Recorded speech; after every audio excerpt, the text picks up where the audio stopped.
slave, hero, soldier, politician.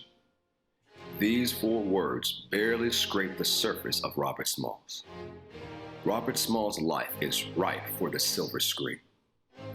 Robert Smalls was born in 1839 as a slave and a cabman behind his master Henry McKee's house on 511 Prince Street in Beaufort, South Carolina.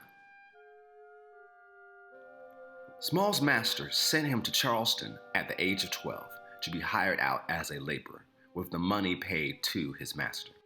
In his teen years, his love of the sea led him to find work on Charleston's docks and wharves.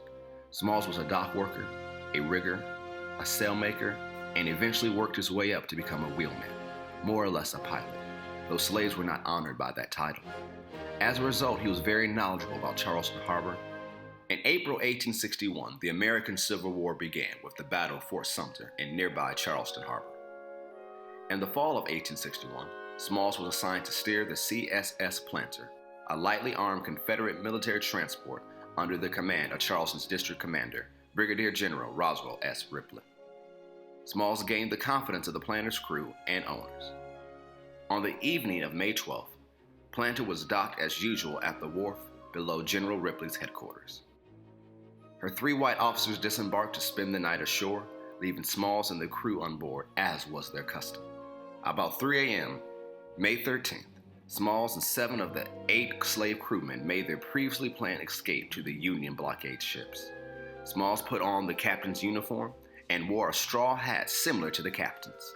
He sailed the Planter past what was then called Southern Wharf and stopped at another's wharf to pick up his wife and child and the families of the other crewmen. Smalls guided the ship past the 5 Confederate harbor forts without incident as he gave the correct signals at checkpoints. The Planter had been commanded by Captain Relay, and Smalls copied Relay's manners and straw hat on deck to fool Confederate onlookers from shore and the forts. The Planter sailed past Fort Sumter at about 4:30 a.m. He headed straight for the Union Navy fleet, flying a white bedsheet as a surrendered flag. The Planter had been seen by the USS Onward, was about to fire until crewmen spotted the white flag. He surrendered the Planter and her cargo to the United States Navy. Smalls' escape plan had succeeded. Smalls, just turned 23, quickly became known in the North as a hero for his daring exploit. Newspapers reported his actions, and the U.S. Congress passed a bill awarding Smalls and his crewmen the prize money for the Planter. Smalls' share came to $1,500, equivalent to $35,985 in 2016. Smalls joined the Navy. At the request of Major General David Hunter, Smalls went to Washington to persuade President Lincoln to let black men fight in the Union Army. Secretary of War Edward Stanton signed an order to let 5,000 African American men to serve in the Army. Immediately following the war, Smalls returned to his native Beaufort, where he purchased his former master's house at 511 Prince Street. In 1874, Smalls was elected to the United States House of Representatives, where he served 2 terms from 1875 to 1879. From 1882 to 1883, he represented South Carolina's 5th Congressional District in the House. Smalls died in 1915 at the age of 75.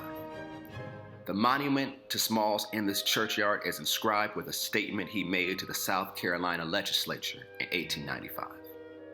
My race needs no special defense, for the past history of them in this country proves them to be equal of any people anywhere. All they need is an equal chance in the battle of life.